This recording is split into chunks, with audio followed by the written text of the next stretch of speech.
Hi guys, कैसे हैं आप सब लोग। चलिए आप लोगों को आज मैं रिवाइज कराता हूँ एसए 402। बहुत सिंपल सा एसए है ये। ऑडिटर की रिस्पॉन्सिबिलिटी बताता है in case your client is using service organisation, right. तो audit considerations relating to entity using a service organisation. तो आप एक ऐसी एंटिटी का ऑडिट करने जा रहे हैं जिसने अपना कुछ काम जो है वो आउटसोर्स कर रखा है, और जिसको आउटसोर्स कर रखा है उसका नाम हो जाएगा सर्विस ऑर्गेनाइजेशन। आपका नाम पड़ जाएगा यूजर ऑडिटर, और आपके क्लाइंट का नाम हो जाएगा यूजर एंटिटी। अच्छा जी, आइए पहले जरा इसको यहां से समझते हैं। देखिए फ्लो क्या है। आप ऑडिट कर रहे हैं एक एंटिटी का, उसने अपना काम जो है आउटसोर्स कर रखा है सर्विस ऑर्गेनाइजेशन को। ओके, आप बन गए यूजर ऑडिटर, आपकी एंटिटी क्लाइंट बन गया यूजर एंटिटी, और जिसको काम आउटसोर्स कर रखा है उसे हम बुलाएंगे सर्विस ऑर्गेनाइजेशन। अच्छा जी, याद रखिए आउटसोर्स कर रखा है ऐसी सर्विसेज जिनका इंपैक्ट आता है फाइनेंशियल स्टेटमेंट पे। अगर ऐसी सर्विसेज आउटसोर्स करिए जिनका इंपैक्ट नहीं है फाइनेंशियल स्टेटमेंट पे, तो आपके लिए भाई साहब फिर 402 वहां पे एप्लीकेबल होगा ही नहीं।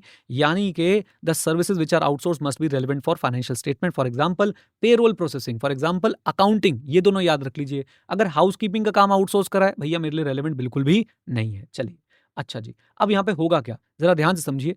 इस इस सेटअप के बाद आपको दो तीन चीजें समझनी है, और वो दो तीन चीजें ये है कि भाई एक तो यूजर एंटिटी के पास भी कॉम्प्लीमेंट्री यूजर एंटिटी कंट्रोल हो सकते हैं। ये क्या होते हैं?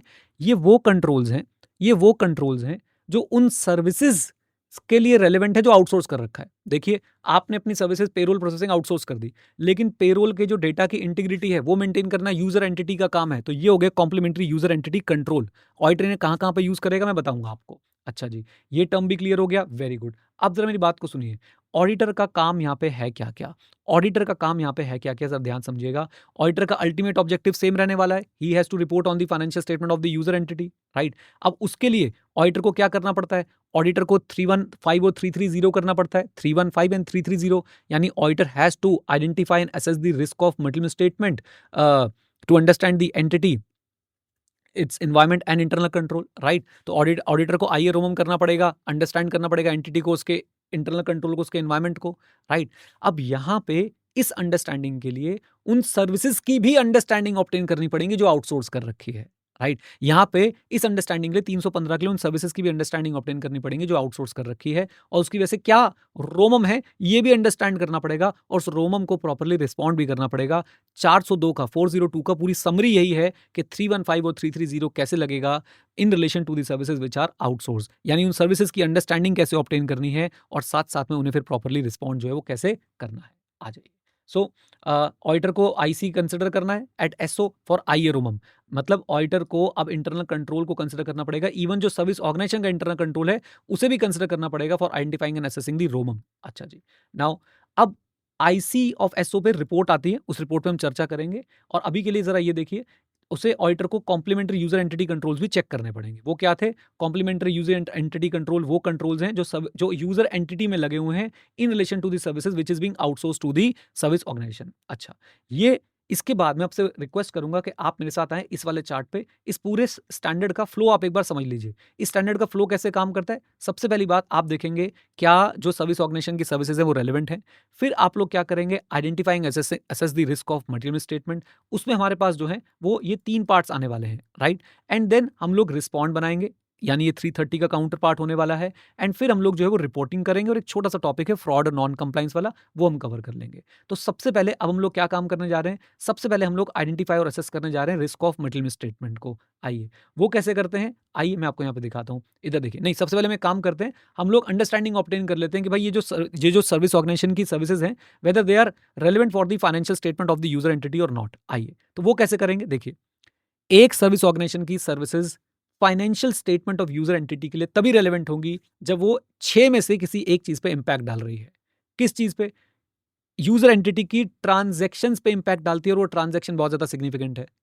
यूजर एंटिटी की ट्रांजैक्शन पे इंपैक्ट डालती है और ट्रांजैक्शन बहुत ज्यादा सिग्निफिकेंट है। पेरोल, आपके पेरोल एक्सपेंसेस पे इंपैक्ट डालता है, और पेरोल जो है वो 65% कवर करता है।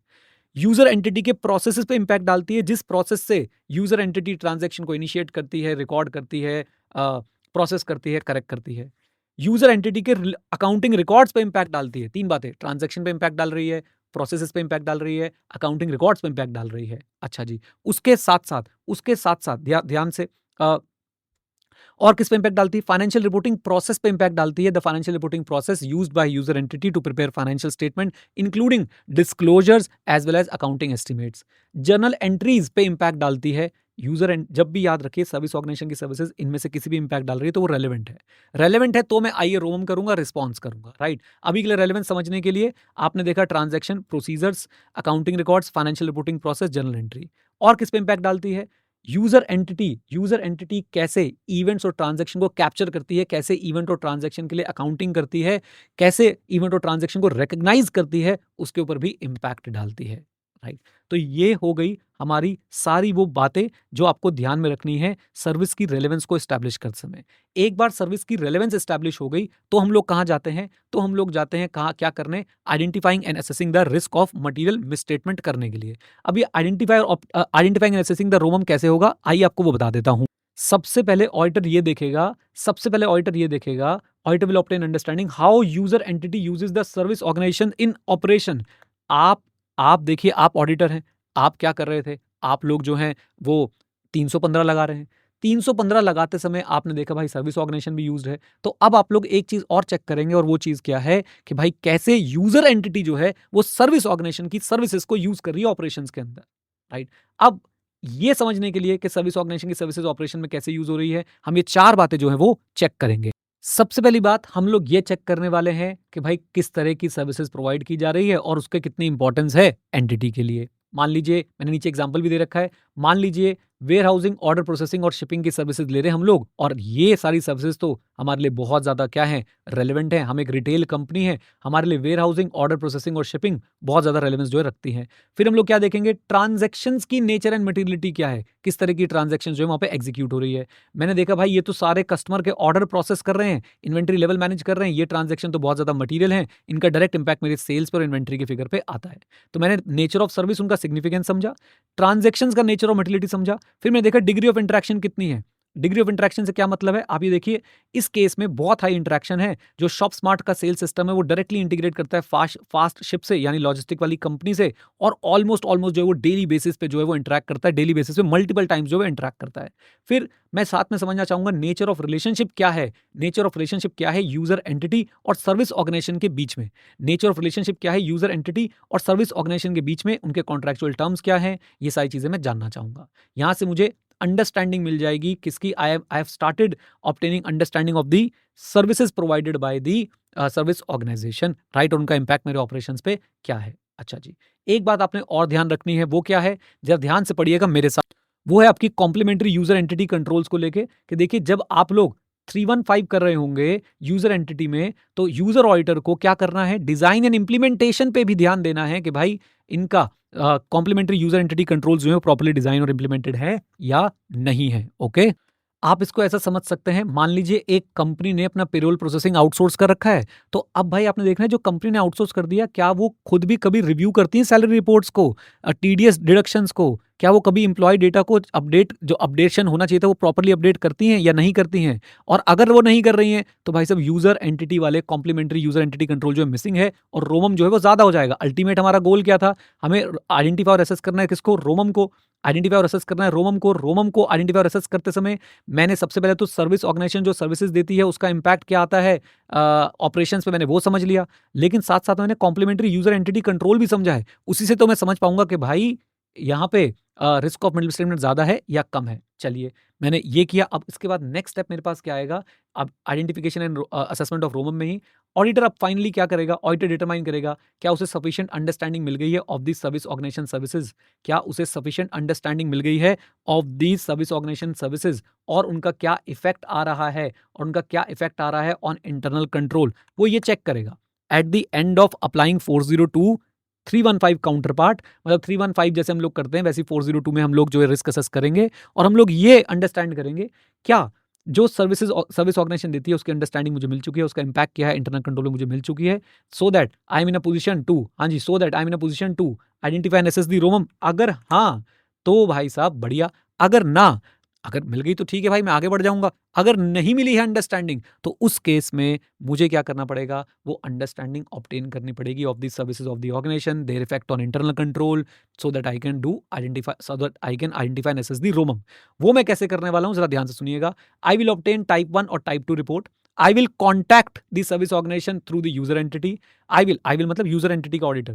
Visiting service organization to perform procedure to obtain necessary information about the relevant control, or using another auditor to perform procedure for necessary information about the relevant control. Right? देखिए क्या हुआ, मुझे identify और assess करना था रोमम को।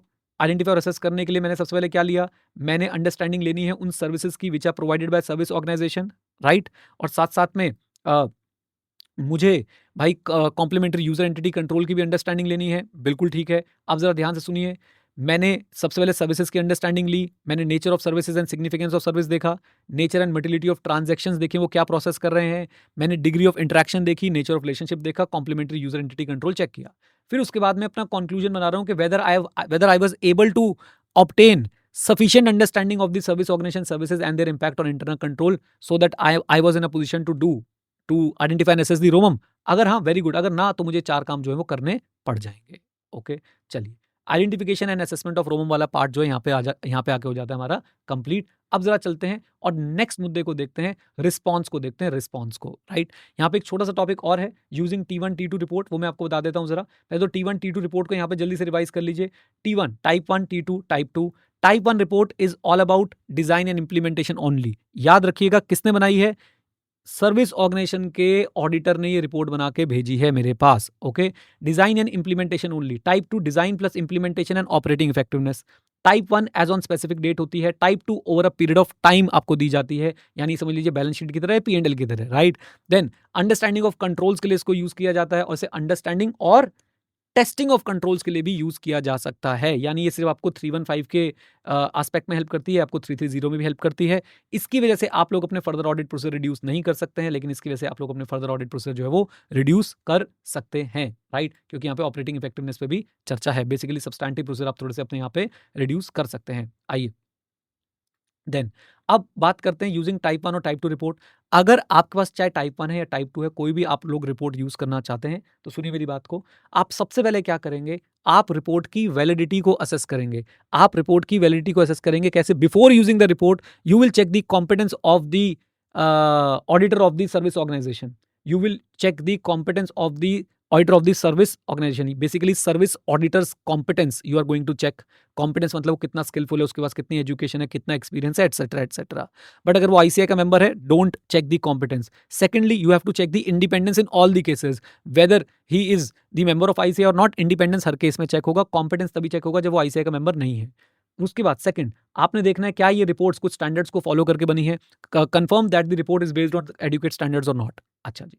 Then उसके बाद हम लोग नेक्स्ट पार्ट क्या करेंगे, हमने टाइप 1 टाइप 2 रिपोर्ट याद करिए। टाइप 1 मेरे को 315 में हेल्प कर रही है, यानी रोमम को आइडेंटिफाई और असेस करने में हेल्प कर रही है। अब जब मैं रिपोर्ट यूज करने जा रहा हूं, तो भी मुझे 3 बातें ध्यान में रखनी है। नंबर 1, भाई सबसे पहले डेट और पीरियड अलाइन होना चाहिए मेरी ऑडिट रिक्वायरमेंट के साथ। डेट और पीरियड अलाइन होना चाहिए मेरी ऑडिट रिक्वायरमेंट के साथ। जिस पीरियड का मैं ऑडिट कर रहा हूं, उसी पीरियड की रिपोर्ट चाहिए भाई मेरे को। दूसरी बात, आप लोग चेक करेंगे कि आपको सफिशिएंट एप्रोप्रिएट ऑडिट एविडेंस मिल रहा है regarding design and implementation of control. याद रखिए, टाइप 1 सिर्फ आपको डिजाइन के लिए एविडेंस देगा।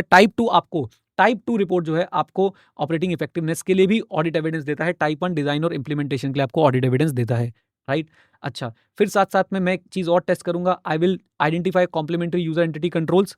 अभी मैंने आपको बताया था कॉम्प्लीमेंट्री यूजर एंटिटी कंट्रोल क्या होते हैं, जो यूजर एंटिटी में लगे हैं regarding the services which are outsource, और हम लोग चेक करेंगे वो प्रॉपर्ली डिजाइन एंड इंप्लीमेंटेड है या नहीं है। ओके, तो ये मेरा पार्ट हो जाएगा अगर मैं रिपोर्ट्स को यूज करना चाहता हूँ। सबसे पहले मैं देखूंगा पीरियड अलाइन होना चाहिए, सफिशिएंट एप्रोप्रिएट ऑडिट एविडेंस आना चाहिए regarding design implementation of the control.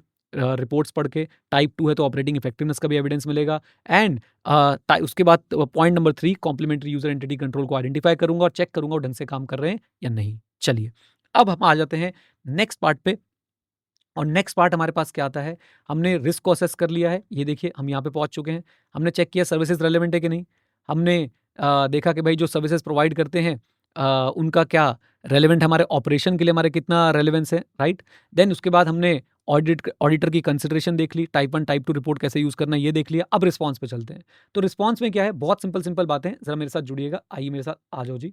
Response तो जब आप लोग रिस्पॉन्ड कर रहे हैं रिस्क को एज पर 330, तो ऑडिटर ने सबसे पहली चीज क्या देखनी है, एक बार जूम करता हूं, ऑडिटर ने सबसे पहली चीज क्या देखनी है, क्या sufficient appropriate audit evidence available है at the user entity itself. बढ़िया, अगर है रेगुलर ऐसे 330 लगाया, सफिशिएंट एप्रोप्रिएट ऑडिट एविडेंस आया, छुट्टी। लेकिन अगर नहीं है तो अब मुझे फर्दर ऑडिट प्रोसेस खुद से परफॉर्म करने पड़ेंगे या अनदर ऑडिटर को यूज करना पड़ेगा at the service organisation. Okay, फिर रिस्पॉन्स में टेस्ट ऑफ कंट्रोल भी आता है। मैं टेस्ट ऑफ कंट्रोल कब करूंगा, जब मैं टेस्ट ऑफ कंट्रोल पर रिलाय कर रहा हूं, अगर रिलाय नहीं कर रहा हूं तो नहीं करूंगा। टेस्ट ऑफ कंट्रोल मैं कैसे कर सकता हूं, मैं टाइप 2 रिपोर्ट ऑब्टेन कर लूंगा। याद रखिए टाइप 2 ही बोला है क्योंकि टाइप 2 में ही आपकी ऑपरेटिंग इफेक्टिवनेस पे चर्चा होती है। टाइप 2 रिपोर्ट ऑब्टेन कर लूंगा, या फिर दूसरा क्या है, I will go and test the controls myself, और I will hire another auditor to do the test of control on my behalf. Okay, then using type 2 report, response में मुझे टाइप 2 रिपोर्ट यूज कर सकता हूं क्या मैं, yes, using type 2 report as audit evidence that controls at the service organisation are operating effectively, बिल्कुल use कर सकता हूं। पहली जनरल बातें, कॉम्पिटेंस चेक कर लूंगा, इंडिपेंडेंस चेक कर लूंगा, कॉम्पिटेंस और इंडिपेंडेंस चेक करने के साथ साथ जो है ये चेक कर लूंगा स्टैंडर्ड पे बेस्ड है कि नहीं। फिर 4 बातें यहाँ पे, ऊपर 3 मैं आपको पढ़ा चुका हूं, एक्स्ट्रा एक कौन सी बता दूंगा। डेट पीरियड रेलेवेंट होना चाहिए, एंटिटी के कॉम्प्लीमेंट्री यूजर एंटिटी कंट्रोल काम कर रहे हो, फिर टेस्ट एंड रिजल्ट जो है वो आपको सफिशिएंट एप्रोप्रिएट ऑडिट एविडेंस दे। ओके, एक चीज जो एक्स्ट्रा ऐड हुई है वो है एडिक्वेसी। एडिक्वेसी क्या है, मैं चेक करूंगा कि भाई जो टेस्ट ऑफ कंट्रोल किया है, क्योंकि टाइप 2 में ऑपरेटिंग इफेक्टिवनेस पे चर्चा है, टाइप 2 में ऑपरेटिंग इफेक्टिवनेस पे चर्चा है, तो टेस्ट ऑफ कंट्रोल हुआ होगा। टेस्ट ऑफ कंट्रोल जिस पीरियड का हुआ है वो एडिक्वेट होना चाहिए, राइट। ऐसा ना हो कि भाई एक आधा टेस्ट ऑफ कंट्रोल चेक किया, पूरे साल का हम लोग रिपोर्ट ले रहे हैं आपसे और आपने एक ट्रांजैक्शन का टेस्ट ऑफ कंट्रोल चेक करके रिपोर्ट बना दी। It must be adequate. Okay, लीजिए, ये मेरा रिस्पॉन्स वाला पार्ट जो है यहाँ पे कवर हो जाता है। अब रिस्पॉन्स के बाद क्या है हमारे पास, ओह ये क्या हुआ था भाई, अभी सारा फॉन्ट ही बिगड़ गया। एनीवेज, चलिए, अच्छा वो ये वाला नहीं बिगड़ा। रिस्पॉन्स वाले पार्ट में हम लोग अब क्या कवर करने वाले हैं, रिस्पॉन्स के बाद हम लोग रिपोर्टिंग कवर करने वाले हैं। सबसे पहली बात, अगर आपको सफिशिएंट एप्रोप्रिएट ऑडिट एविडेंस नहीं मिला है regarding the services provided by service organisation which are relevant for entity's financial statement audit, 705 लगाओ, मॉडिफाई कर दो। You were not able to obtain sufficient appropriate audit evidence regarding the services provided by service organization which are relevant for financial statement audit. Please modify your audit report. अच्छा, अगर आप एक unmodified opinion दे रहे हैं तो क्या आप service auditor के वर्क को अपनी रिपोर्ट में रेफर कर सकते हैं? आंसर इज नो, रेफर नहीं कर सकते हैं अनलेस रिक्वायर्ड बाय लॉ और रेगुलेशन। अगर लॉ और रेगुलेशन बोलेगा रेफर करो, कंपेल करेगा, हम रेफर कर देंगे, साथ में एक स्टेटमेंट देंगे that this reference does not diminish my responsibility on off opinion on the financial statement, right. तो मैं साफ साफ बोल दूंगा भाई ये रेफरेंस जो है मेरी रिस्पॉन्सिबिलिटी रिड्यूस नहीं करता है ऑफ ऑडिट ओपिनियन। अच्छा, if reference to service auditor is relevant, अगर रेफरेंस जो है वो रेलेवेंट है for understanding the modification, unmodified में नहीं देना जब तक लॉ रेगुलेशन ना बोले। लॉ रेगुलेशन बोलेगा, स्टेटमेंट दूंगा कि भाई ये रिस्पॉन्सिबिलिटी को डिमिनिश नहीं करता है। अच्छा, अगर रेफरेंस जो है वो रेलेवेंट है फॉर अंडरस्टैंडिंग द मॉडिफिकेशन, तो मैं जरूर उसको रेफर करूंगा, और लेकिन साथ में फिर से इंडिकेट करूंगा it does not diminish the user auditor's responsibility for that opinion. Done, ये हो गया हमारा reporting by the user auditor. Then एक छोटा सा टॉपिक है, वो छोटा सा टॉपिक क्या है, इसको बिल्कुल एकदम ना मैं चलो नोट्स में कुछ चेंज नहीं करता हूँ अभी के लिए, बस मैं आपको पढ़ा देता हूँ जल्दी से। क्या है भाई, fraud, non compliance with law regulation and uncorrected misstatement in relation to the activities at the service organisation. तो आप क्या करेंगे, एक तरह से 240 की हल्की सी यहाँ पे आपको जो है वो फील आ सकती है। क्या करेंगे आप लोग, मैनेजमेंट से इंक्वायर करेंगे कि मैनेजमेंट यूजर एंटिटी की मैनेजमेंट से क्या सर्विस ऑर्गेनाइजेशन ने कुछ रिपोर्ट किया है, या आप अवेयर हैं किसी फ्रॉड का या non compliance with law and regulation का, या फिर ऐसी मिस स्टेटमेंट्स का जो अनकरेक्टेड है, राइट। तो आप लोग बेसिकली क्या इंक्वायर कर रहे हैं, किससे, मैनेजमेंट से क्या इंक्वायर कर रहे हैं कि सर्विस ऑर्गेनाइजेशन ने कुछ रिपोर्ट किया क्या, या फिर आप अवेयर हैं क्या फ्रॉड का, non compliance with law regulation का और अनकरेक्टेड मिस स्टेटमेंट्स का, जिनका impact financial statement of user entity पे आता हो। अगर आपको पता चल जाती है ऐसी कोई बातें, तो आप एनईटी ऑफ ऑडिट प्रोसीजर पे उसका इंपैक्ट देखेंगे, including effect on user auditors conclusion and report. तो एनईटी of audit procedure as well as your report, आप लोग जो है इस पे अपना इंपैक्ट जो है वो देखने वाले हैं। लीजिए, ये पूरा का पूरा ऐसे जो है हमने कंप्लीट कर लिया है, राइट। ऑब्जेक्टिव स्कोप एक बार आप लोग जो है उम्मीद करता हूँ रीड कर लेंगे। एक पार्ट शायद में से स्किप हो गया था, आपको बता देता हूँ। जो सर्विस ऑर्गेनाइजेशन की रिपोर्ट होती है वो दो तरीके हो सकती है, inclusive method, carve out method. Inclusive method का सिंपल सा मतलब है कि जो सर्विस ऑर्गेनाइजेशन की इंटरनल कंट्रोल पर रिपोर्ट आई है उसमें सब सर्विस ऑर्गेनाइजेशन का भी जिक्र है। ये सब सर्विस ऑर्गेनाइजेशन क्या होती है, देखिए, हो सकता है कि आपने अपनी सर्विसेज जो है सर्विस ऑर्गेनाइजेशन को दी और उसने बदले में कुछ सर्विसेज जो है वो सब सर्विस ऑर्गेनाइजेशन को आउटसोर्स कर रखी है, तो ये सब सर्विस ऑर्गेनाइजेशन हो गई है। अगर सर्विस ऑर्गेनाइजेशन की आईसी पे जो रिपोर्ट आई है उसमें सब सर्विस ऑर्गेनाइजेशन का भी जिक्र है, तो उसे हम इंक्लूसिव मेथड बोलते हैं। और अगर सब सर्विस ऑर्गेनाइजेशन की का जिक्र नहीं है तो उसे हम कार्व आउट मेथड बोलते हैं। और ऐसे केस में सब सर्विस ऑर्गेनाइजेशन पे SA 402 इंडिपेंडेंटली एप्लीकेबल जो है वो होने वाला है। डेफिनेशंस वगैरह हमने सारी बातों बातों में कवर कर ली हैं, आप लोगों को बिल्कुल भी घबराने की जरूरत नहीं है, एक बार आप रीडिंग दे सकते हैं, right. For example complementary user entity control क्या होते हैं? Controls that service organisation assumes in the design of its service will be implemented by user entity, यानी वो कंट्रोल जो सर्विस ऑर्गेनाइजेशन मान के चल रही है कि यूजर एंटिटी अपने पास जो है अप्लाई करेगी, and if necessary to achieve control objectives are identified in the description of its system, right. तो सर्विस ऑर्गेनाइजेशन की जो सिस्टम का डिस्क्रिप्शन होगा वो उसके अंदर भी आइडेंटिफाई उसको करते हैं, यानी उसकी रिपोर्ट में भी उनका जिक्र हो सकता है। डन। चलिए जी, तो ये हो गया हमारा कार्यक्रम SA 402 का। All the best, God bless you.